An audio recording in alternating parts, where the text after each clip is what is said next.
오늘 본문 말씀을 함께 봉독했는데 마지막에 이상하다 라고 생각하시는 분들이 있을 줄로 압니다.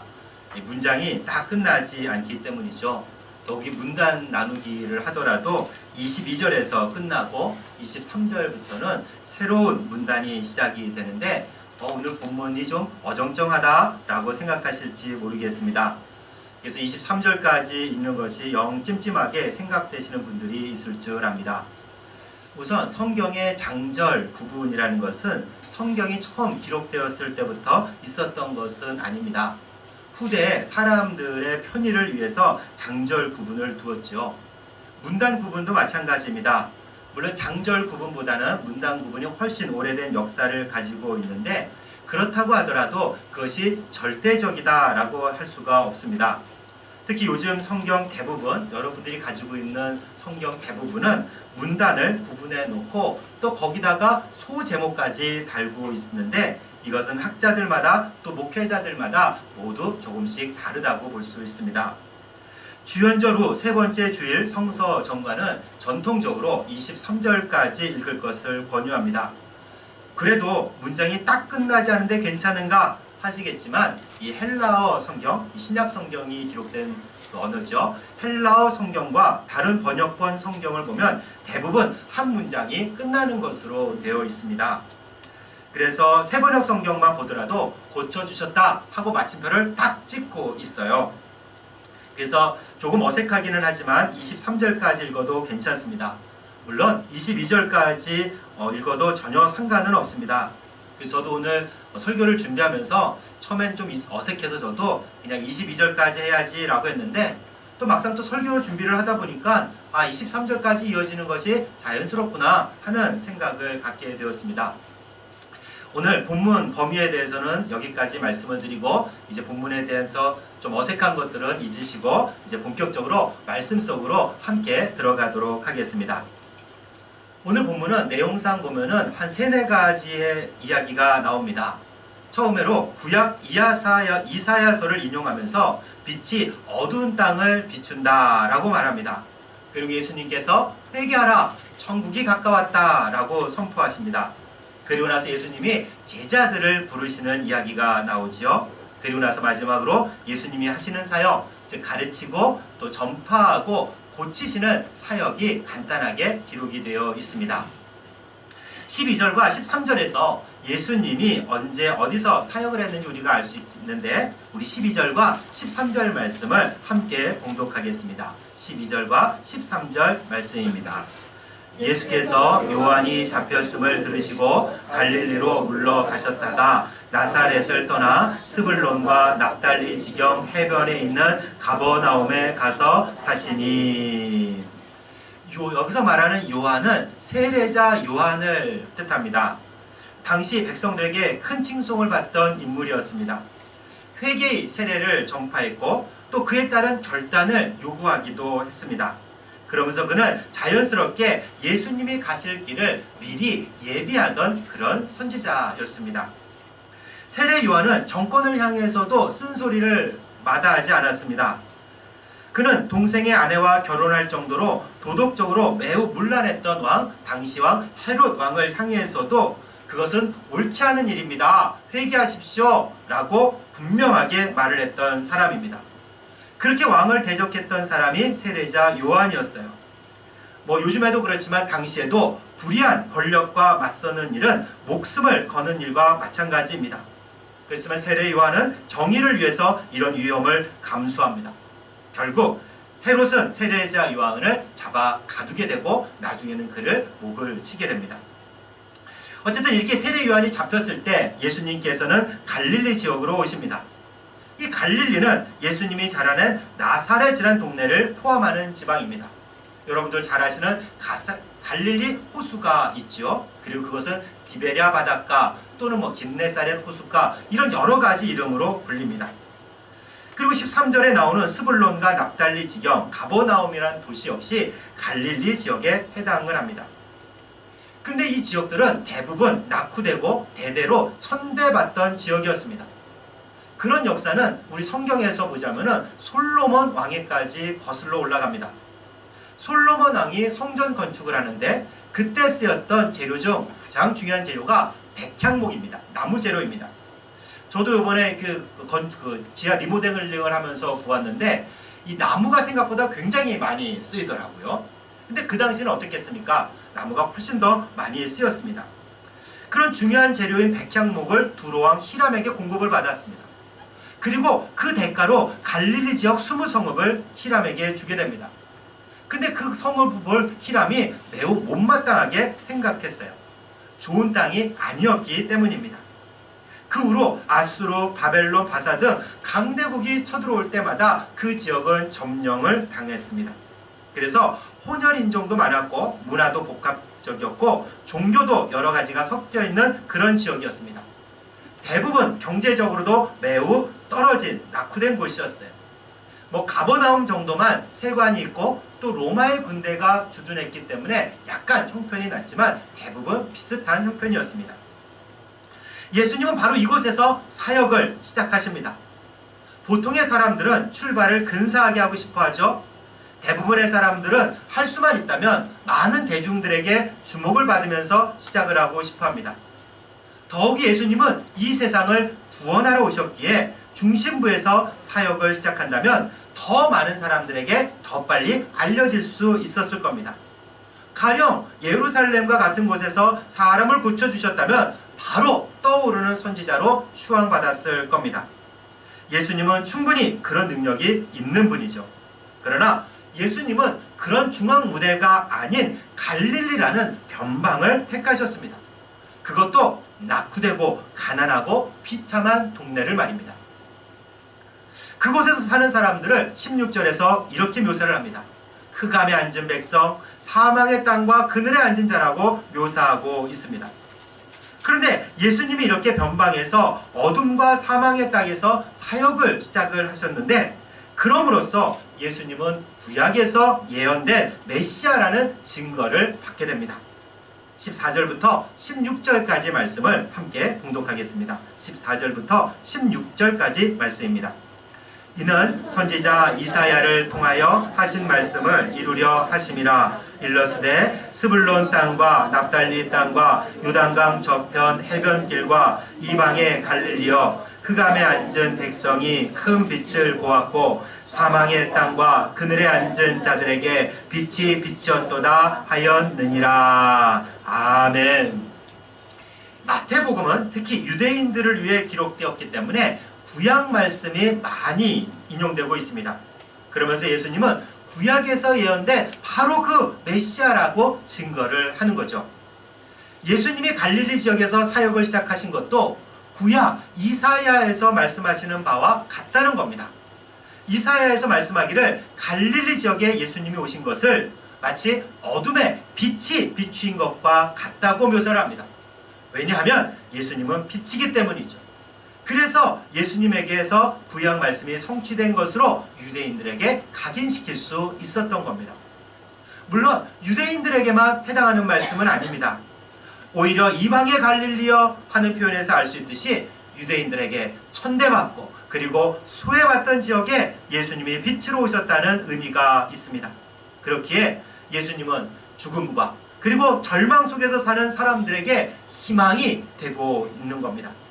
어둠에 빛을 비춰주시고 절망 속에서 희망을 주시며 죽음 속에 생명을 불어넣는 분이 바로 예수님이기 때문입니다. 이제 예수님이 본격적으로 선포하시죠. 17절 말씀을 우리 함께 봉독하겠습니다. 17절 말씀입니다. 이때부터 예수께서 비로소 전파하여 이르시되 회개하라 천국이 가까이 왔느니라 하시더라. 아멘. 예수님은 회개하라 천국이 가까이 왔다 라고 소리를 높이셨습니다. 여기서 말하는 천국이라는 것은 말 그대로 하늘나라입니다. 근데 우리가 이렇게 말을 하면 오해가 있을 때가 있어요. 전통적으로 우리나라 문화에서는 천당이라고 말을 하죠. 그래서 하늘천, 집당자를 씁니다. 하늘에 있는 집이라는 뜻이에요. 그래서 우리는 종종 천국, 천당을 하늘 어딘가에 있는 그런 장소로 생각을 합니다. 마치 구름 위에 아주 아름다운 곳이 있다고 여깁니다. 그것이 천국이라 생각을 하지요. 그러면 대한민국이란 나라가 있듯이 또 이런 뭐 수성이 있고 금성이 있듯이 또 안드로메다라는 성운이 있는 것처럼 우주 어딘가에 하나님 나라가 있을 거다라고 생각을 하지만 결코 그런 의미는 아닙니다. 또 천국은 죽어서 가는 곳이지 라고 말하기도 하죠. 물론 이 말은 맞기도 하고 막 틀리기도 합니다. 천국은 죽어서만 가는 곳이 아니라 살아있을 때도 우리가 천국을 경험할 수 있기 때문입니다. 이렇게 천국을 죽어서 가는 곳이라 여기면 이런 일도 벌어져요.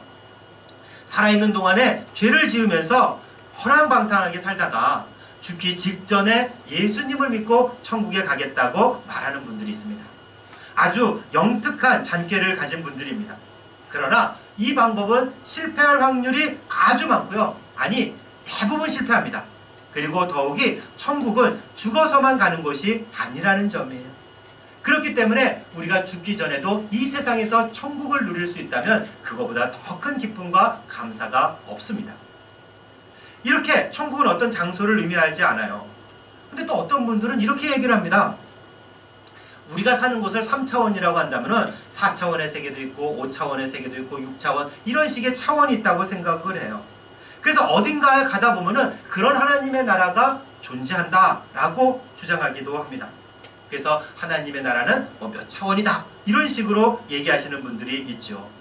그러나 하나님의 나라는 이런 차원의 문제가 아닙니다. 아까 말씀드린 대로 장소의 문제도 아니고요. 때로 마음이 편하면 그것이 천국이라고 말합니다. 그렇죠? 등 따시고 배부르고 또 걱정 근심 없으면 그곳이 어디든지 천국이 아니겠습니까? 뭐 어느 정도 일리가 있습니다.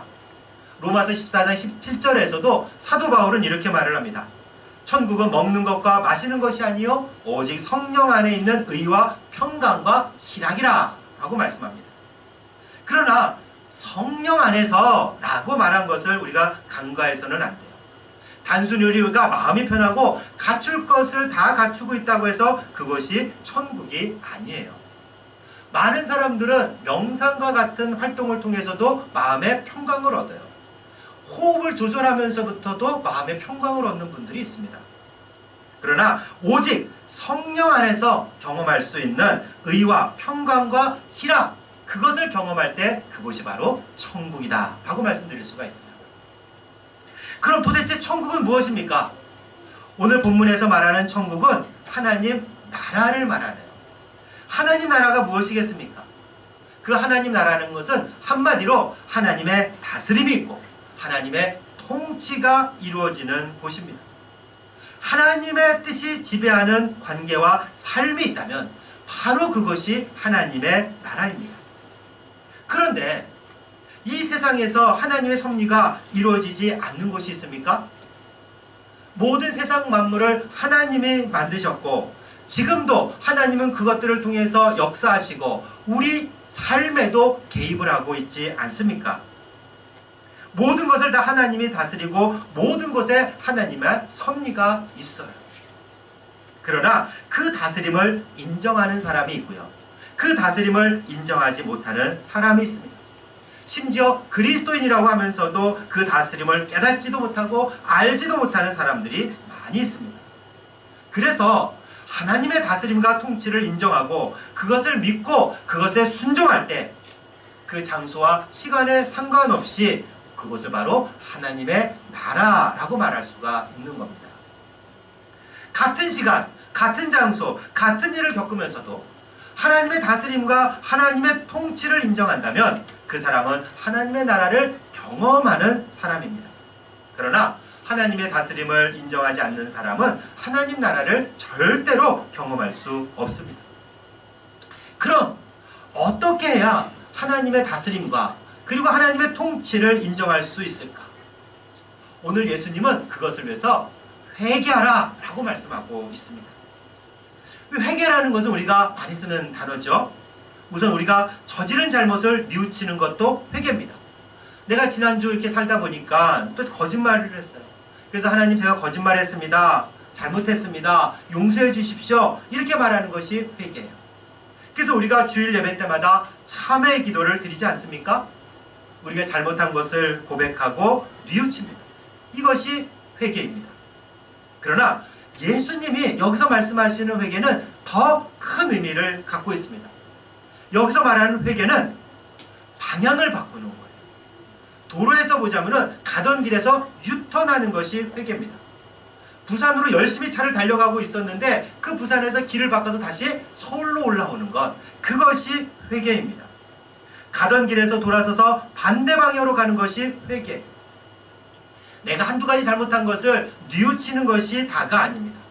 그래서 회개라는 것은 삶에 있어서 아주 근본적인 변화가 회개라고 할 수 있고, 우리 삶에 있어서의 그런 태도와 자세가 완전히 바뀌는 것, 그것이 회개라고 할 수가 있습니다. 무엇보다 추구하는 가치가 바뀝니다. 삶의 목표와 사명이 바뀝니다. 어둠을 향해 가다가 빛을 보고 가는 것이 회개입니다. 죄악의 길로 내달고 있다가 그 길에서 돌이키는 것이 바로 회개입니다. 세상만 바라보고 살아가다가 예수님만 바라보는 것, 그게 회개예요. 그리고 바로 이런 회개를 경험한 사람만이 하나님의 다스림을 볼 수가 있습니다. 하나님의 통치를 느낄 수 있어요. 그런 사람이 하나님 나라를 경험할 수 있는 겁니다. 그리고 이런 하나님의 나라를 경험한 사람만이, 그리고 그런 사람만이 하나님의 나라를 다른 사람들에게 보여줄 수 있는 겁니다. 그렇게 예수님은 회개하라고 외치시는 거예요. 이렇게 회개와 하나님 나라를 선포하신 다음에 예수님이 제자들을 불러 모으셔요. 왜 예수님이 제자들을 불러 모으셨을까 하는 의문을 가지고 오늘 본문을 한번 같이 읽어보겠습니다. 우리 18절부터 20절까지의 말씀, 18절부터 20절까지의 말씀을 함께 봉독하겠습니다. 갈릴리 해변에 다니시다가 두 형제 곧 베드로라는 시몬과 그의 형제 안드레가 바다에 금을 던지는 것을 보시니 그들은 어부라 말씀하시되 나를 따라오라 내가 너희를 사람을 낚는 어부가 되게 하리라 하시니 그들이 곧 그물을 버려두고 예수를 따르니라. 아멘. 지금 읽은 곳에서는 베드로와 안드레가 나오지만 21절과 22절까지는 또 야고보와 요한을 부르시는 장면이 있고, 그 구조가 거의 비슷한 것을 보게 됩니다. 이들 모두 직업은 어부였습니다. 베드로와 안드레가 바다에 금을 던지는 것을 예수님께서 보시고 그들을 부르셨어요. 그것은 제자로 부르셨다는 말씀입니다. 지금까지 고기를 잡는 어부였지만 이제부터 사람 낚는 어부로 만들어주겠다고 말씀하십니다. 그러자 그들은 그물을 버려두고 예수님을 따르게 됩니다. 야고보와 요한도 마찬가지입니다. 이들은 예수님의 제자가 돼요.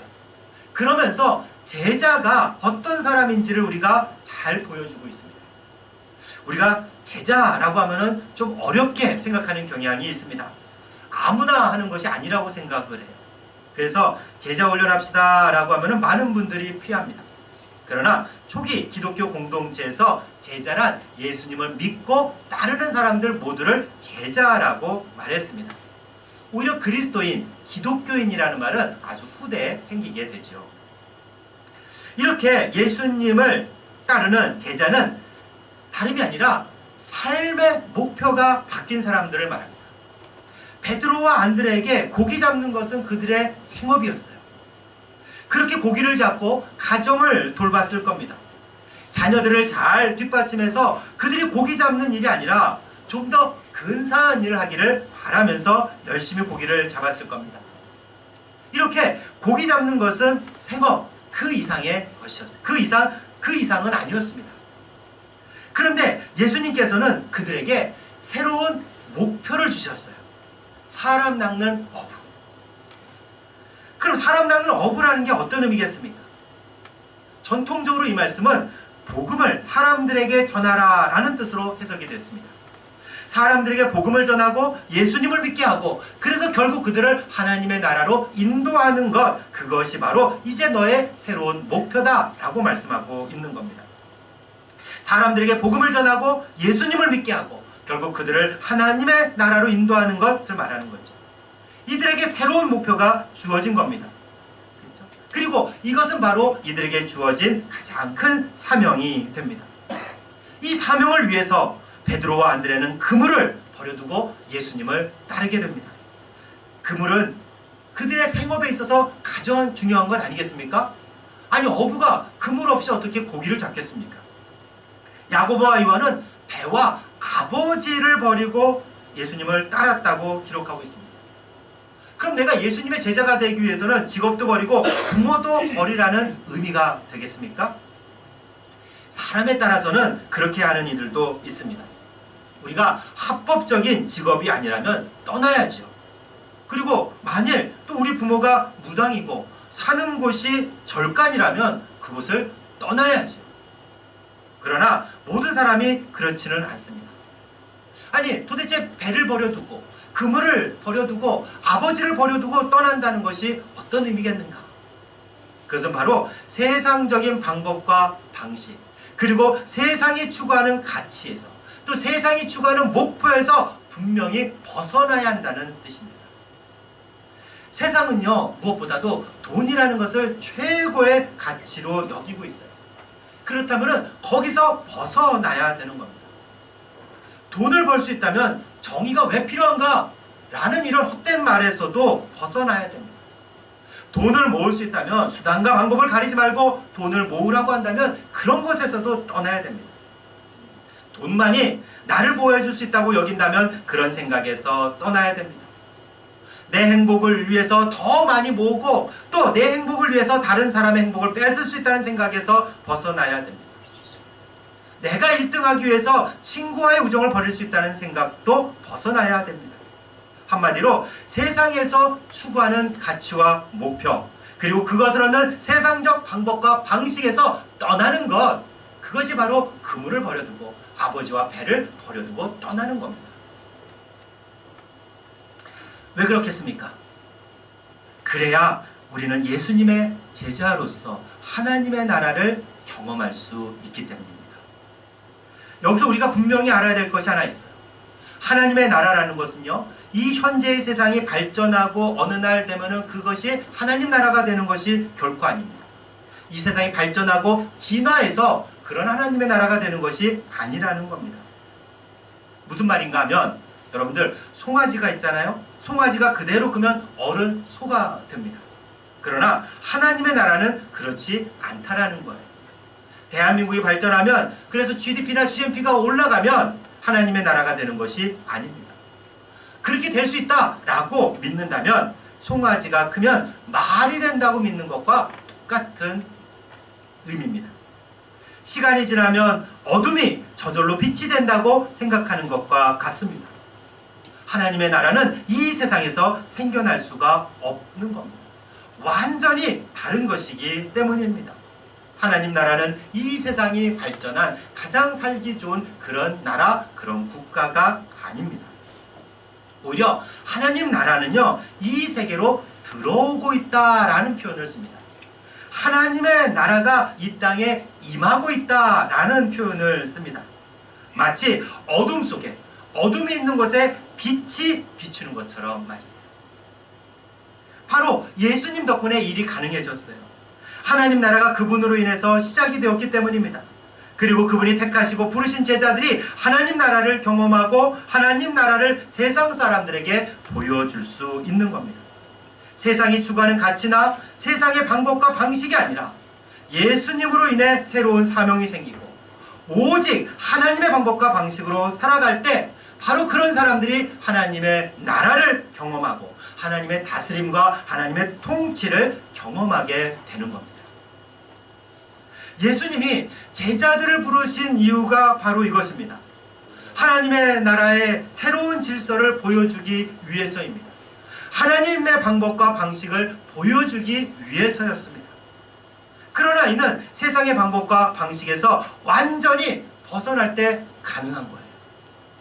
그물과 배를 버려두고 심지어 아버지를 버려두고 갔다는 의미는 바로 이렇게 철저한 결별을 말합니다. 세상적인 방법과 방식, 그리고 세상이 추구하는 가치로부터 완벽한 헤어짐을 뜻합니다. 이런 이별을 바탕으로 하나님의 사역을 감당할 때 우리는 하나님의 나라를 경험할 뿐만이 아니라 세상 사람들에게 하나님의 나라는 이런 겁니다 라고 보여줄 수도 있는 겁니다. 우리 23절 말씀을 함께 봉독하겠습니다. 23절 말씀 함께 봉독합니다. 예수께서 온 갈릴리에 두루 다니사 그들의 회당에서 가르치시며 천국 복음을 전파하시며 백성 중에 모든 병과 모든 악한 것을 고치시니. 아멘. 이제 예수님과 제자들이 갈릴리를 두루두루 다닙니다. 그러면서 가르치시고 복음을 전파하시고 모든 병과 약한 것을 고치셨어요. 이것은 완전히 다른 방식, 완전히 다른 가치를 가지고 사람들에게 하나님 나라를 알리고, 그리고 그 하나님 나라 복음을 전파하고 약한 자를 돌보아 주셨다는 말씀입니다. 이렇게 하나님의 나라는 완전히 다른 질서요, 완전히 다른 가치요, 완전히 다른 방법입니다. 마치 어둠을 물리치는 빛과 같습니다. 어둠이 변해 빛이 되는 것이 아니에요. 빛이 출현해야, 빛이 나타나야 어둠이 사라집니다. 과거로부터 철저한 단절, 세상적인 가치로부터 철저한 분리, 세상적인 방법과 방식에서 철저히 벗어나서 예수님이 가르쳐주신 새로운 방법과 방식으로, 예수님이 주신 새로운 사명을, 예수님이 주신 새로운 가치를 추구할 때 우리는 하나님의 나라를 경험할 수 있게 됩니다. 세상과 어정쩡하게 두 다리를, 양다리를 걸치고 그런 자세를 취하면 결코 얻을 수 없는 경험입니다.